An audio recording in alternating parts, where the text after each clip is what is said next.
3 साल हो चुके थे बेटे को अपना घर छोड़कर विदेश में बसे हुए।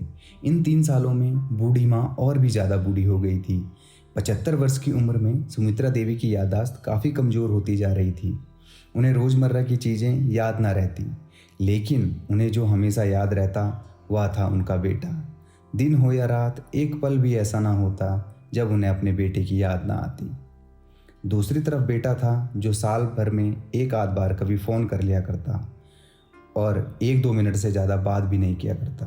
फिर भी यह बूढ़ी माँ अपनी टकटकी लगाए अपने बेटे का इंतज़ार करती रहती। एक दिन बेटे का फ़ोन आया। हेलो माँ, सुन रही हो? अजय बोल रहा हूँ, तुम्हारा बेटा। कैसी हो माँ? मैं ठीक हूँ बेटा, तुम, बहू और मेरा पोता कैसे हैं? सब अच्छे हैं माँ, मैं अगले हफ्ते गाँव आ रहा हूँ तुम्हें लेने। अब हम सब साथ में लंदन में ही रहेंगे। तुम्हारी बहू कह रही थी माँ को यहाँ पर लेकर आओ, बेचारी अकेली वहाँ परेशान होती होगी। माँ की बूढ़ी सूखी आंखें आंसुओं से भीग गई। उसके कमजोर शरीर के नस नस में खुशी की लहर दौड़ पड़ी। बेटे और बहू का अपने प्रति प्रेम देखकर माँ का मन खुशी से भर आया। बेटे ने कहा, माँ तैयार रहना, मुझे ज़्यादा दिन की छुट्टियाँ नहीं हैं। जिससे जितने पैसे लेने हैं लेकर रखना, तब तक मैं प्रॉपर्टी डीलर से बात कर लेता हूँ घर के लिए। घर के लिए? माँ ने पूछा। हाँ माँ, गांव का घर अब हमें बेचना पड़ेगा। अब हम साथ में ही रहने वाले हैं, तो वहाँ पर घर का क्या काम। बुढ़ापे की वजह से ठीक से चलने में असक्षम माँ ने पूरे मोहल्ले में घूम घूम कर अपनी इस खुशखबरी को सबको सुनाया। सभी को खुशी हुई कि माँ जी के आखिरी दिन अपने परिवार के साथ खुशी खुशी बीत जाएंगे। घर वापस आकर माँ ने अपने घर के कोने कोने को देखा, जैसे वह अपने दूसरे बेटे को देख रही हो। देखे भी क्यों ना, उस घर को अपने बेटे से कम थोड़ी ना समझा था। अपने पति के साथ 40 साल यहीं तो बिताए थे, लेकिन अब मजबूर थी बुढ़ापे के आखिरी साल बेटे और बहू के साथ बिताना चाहती थी। दिल पर पत्थर रखकर घर बेचने के लिए माँ तैयार हो गई। आनन फानन में बेटे ने घर को आधे दामों में बेच दिया। माँ ने ज़्यादा नहीं, लेकिन जिन जिन चीज़ों से दिल से लगाव था उन्हें समेट कर बेटे के साथ टैक्सी में बैठकर एयरपोर्ट के लिए चली गई। एयरपोर्ट पर आकर बेटे ने माँ से कहा, माँ तुम यहाँ बेंच पर बैठो, मैं सामान और बोर्डिंग पास की जांच कराकर आता हूँ। वहाँ वक्त लगता है और खड़ा रहना पड़ता है, तुम्हें तकलीफ होगी, तुम यहाँ आराम करो। मैं यूं गया और यूं आया। माँ बेंच पर बैठ गई और बेटा अंदर चला गया। काफ़ी समय हो गया, बेटा वापस नहीं लौटा।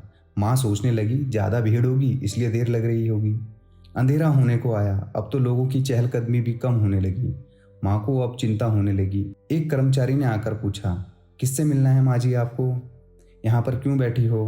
डरी हुई आवाज़ में सुमित्रा देवी बोली, मेरा बेटा अंदर गया है सामान की जांच कराने, लंदन जा रहे हैं हम। क्या नाम है माँ जी आपके बेटे का? अजय नाम है मेरे बेटे का, सुमित्रा देवी ने बताया। कर्मचारी अंदर गया। थोड़ी देर बाद वह लौटा। उसने सुमित्रा देवी से कहा, माँ जी लंदन जाने वाली फ़्लाइट तो दोपहर में ही जा चुकी है। आपका बेटा भी उस फ्लाइट में बैठकर लंदन जा चुका है। अब आपके यहाँ बैठने का कोई मतलब नहीं है, आप भी अपने घर चली जाइए। सुमित्रा देवी चौंकते हुए, क्या जा चुका है और मैं घर जाऊं? घर? माँ की आंखों में आंसुओं का सैलाब उठने लगा। जैसे तैसे माँ घर पहुंची। जो अब उसका था ही नहीं, वह बिक चुका था। वो वहीं बरामदे में तुलसी के पास सो गई। घर के नए मालिक को उस पर दया आई और उसने एक कमरा किराए से उसको दे दिया। पेंशन और पैसों से खाने और किराए का बंदोबस्त हो जाता था। दिन बीतने लगे। कुछ दिन बाद घर के नए मालिक ने सुमित्रा देवी से कहा, माँ जी आप अपने रिश्तेदारों के यहाँ पर क्यों नहीं चली जाती? इस उम्र में आपके लिए वही अच्छा होगा। सुमित्रा देवी बोली, अच्छा तो होगा, लेकिन मेरा बेटा वापस आया तो उसका ख्याल कौन रखेगा? मेरा बेटा बहुत भोला है, उसे अपना ख्याल रखना बिल्कुल नहीं आता। मैं कहीं नहीं जाऊंगी, क्या पता उसे कब मेरी ज़रूरत पड़ जाए। यह माँ की ममता ही तो थी।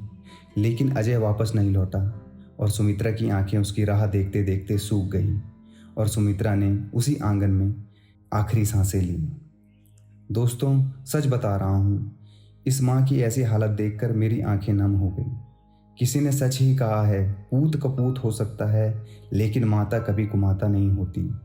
दोस्तों आप सभी से हाथ जोड़कर विनती करता हूँ, अपने माता पिता की जितनी हो सके सेवा करो, उनके साथ कभी बुरा बर्ताव मत करो, उनके साथ हमेशा खड़े रहो और उनके हर परेशानी में उनका साथ दो, उनकी खुशी में शामिल हो। दोस्तों, माँ बाप हमसे और चाहते ही क्या हैं। उन्होंने हमारे लिए जितनी तकलीफ़ सही होती है उतनी तकलीफ़ कोई नहीं सहन कर सकता। तो हमें उनके बुढ़ापे में उनका साथ देना चाहिए, उनके साथ रहना चाहिए। तो दोस्तों, उम्मीद करता हूँ यह कहानी आपको पसंद आई होगी। अगर यह कहानी पसंद आई तो वीडियो को लाइक कीजिए, चैनल को सब्सक्राइब कीजिए। मिलते हैं मेरी अगली वीडियो में, अगली कहानी में। तब तक के लिए बाय बाय।